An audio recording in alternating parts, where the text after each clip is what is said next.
Expliquez-nous quels sont les problèmes rencontrés par les enseignants en Seine-Saint-Denis. Les problèmes des enseignants en Seine-Saint-Denis, c'est que leurs classes sont surchargées, que parfois ils ont fait la rentrée sans collègues dans la classe d'à côté parce qu'il n'y avait pas assez de personnel pour assurer la rentrée, et que nous sommes à la poursuite de contractuels que nous recherchons pour occuper les emplois, et que malheureusement ces personnels qui sont volontaires n'ont pas de formation, et faire classe ça s'improvise pas. Qu'est-ce que vous demandez concrètement au gouvernement?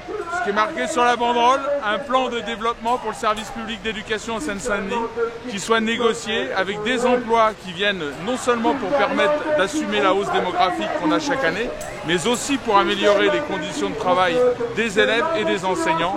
Plus de remplaçants, plus de formation, tout ça se négocie, et on souhaiterait que ce plan de développement soit inscrit dans le marbre d'une négociation sur un plan pluriannuel par exemple, et qu'on puisse savoir où on va. On ne peut pas continuer d'avancer comme ça au petit bonheur chaque année. Et quelle est la réalité de l'enseignement en Seine-Saint-Denis? C'est une zone, on parle de zone sinistrée. Vous partagez cette analyse? Zone sinistrée, c'est exagéré parce que ça fait fuir les gens. Zone en difficulté, oui, parce que toutes les difficultés se concentrent là. Un jeune enseignant ne gagne pas assez pour payer le loyer dans la ville où il arrive, où il est nommé. Donc du coup, il a envie de retourner dans sa province d'origine, et on ne fixe pas les personnels avec une politique salariale aussi mauvaise. Donc il faut de meilleurs salaires pour que les enseignants soient motivés, non pas par motivation seulement de l'argent, mais simplement pour vivre normalement en Ile-de-France. Alors on dit aussi que les enseignants ont peur d'aller travailler dans un département réputé difficile, avec une population, avec des jeunes au contact pas forcément très aisé. Les jeunes et la population de Seine-Saint-Denis sont des gens extrêmement dynamiques et vivants. C'est agréable de travailler quand on sait le faire et quand on est formé pour le faire. Et évidemment, nous sommes au 21e siècle, on n'est plus en 1800 ou 1850. Les choses ont changé et on a besoin de personnel qui ont de la formation. Des gens motivés, il y en a, simplement on les casse parce qu'on les envoie sans formation devant des publics nombreux, sans remplaçant les classes d'à côté, je vous l'ai dit. Enfin, on ne peut pas continuer dans ces mauvaises conditions. Enfin, vous avez bon espoir parce que le mot d'ordre d'aujourd'hui, c'est... Bien sûr qu'on a de l'espoir. On fait des économies partout. Est-ce que vous pensez être entendu les pouvoirs publics? Écoutez, des économies peut-être, mais on ne fait pas d'économies quand on casse le moral des individus. Et nous ne parlons pas de dépenses, nous parlons d'investissement pour la nation. C'est le département le plus jeune de France, c'est le département qui compte le plus de jeunes, et c'est dans ce département qu'il y a le plus d'élèves par classe. Il faut que ça cesse.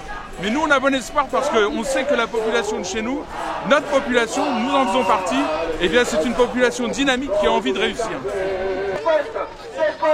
Des postes budgétaires, oui, oui, oui, aux fonctionnaires, oui, oui, aux fonctionnaires, des postes budgétaires,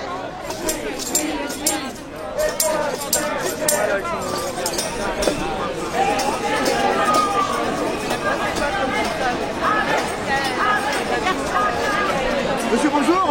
Madame, vous avez des bonnets d'âne, pourquoi êtes-vous puni? Qu'avez-vous commis comme bêtise?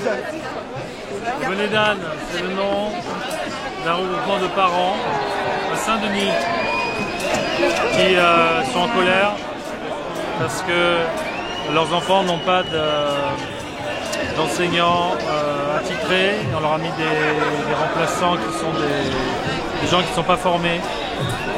Et plus généralement, il y a eu d'énormes problèmes à la rentrée, c'est ça, tout le corrige.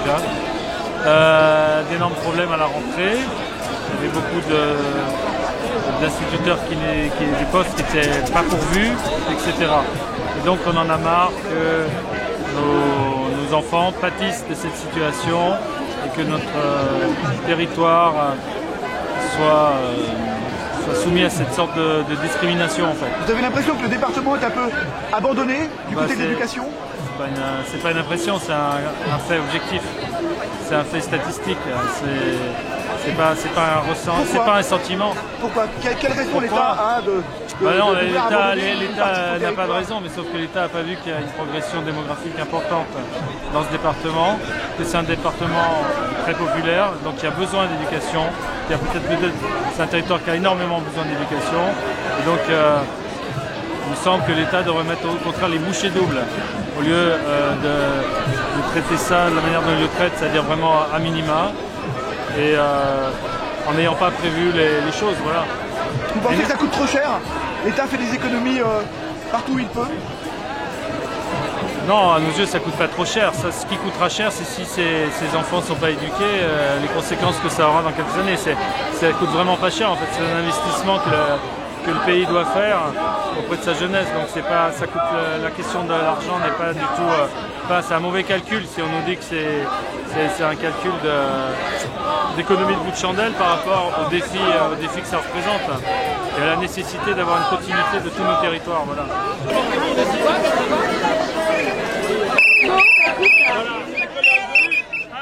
On va se mettre en ligne là. On va rentrer au plat. Vous sur le côté. Ah non, laisse tout le monde toucher, on va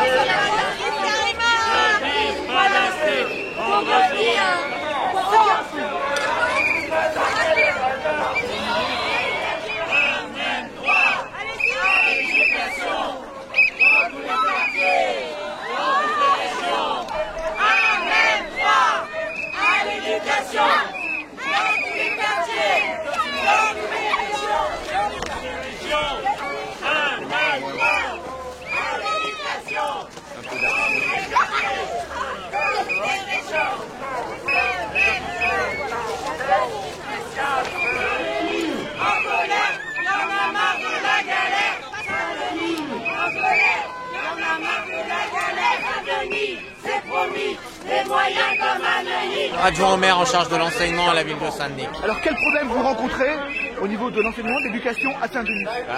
Ça a commencé le jour de la rentrée où 20 classes se sont retrouvées sans enseignants le jour de la rentrée. Depuis, pour combler, l'éducation nationale fait appel à un nombre important de vacataires. Il y a aujourd'hui 10% des enseignants de la ville qui sont des vacataires, des gens qui ont été recrutés par différents moyens. On est, je crois, victime aujourd'hui d'une discrimination négative sur ce territoire, qui est un territoire extrêmement jeune. Saint-Denis est une ville avec 47% de moins de 30 ans. Nous construisons, nous la ville, une école par an, un groupe scolaire par an, mais malheureusement l'éducation nationale n'est pas au rendez-vous du défi de la jeunesse du département de la Seine-Saint-Denis. Ce département où c'est un effet d'économie globale sur tout le territoire, vous le sentez spécifiquement? Alors, il y a une question spécifique à la Seine-Saint-Denis parce que nous avons une croissance démographique extrêmement forte, parce que nous sommes un département extrêmement jeune, et donc il y a énormément de besoins d'écoles dans ce département. Et l'éducation nationale, le ministère n'est pas au rendez-vous de ce défi de la jeunesse dans notre département. On forme assez de profs en France?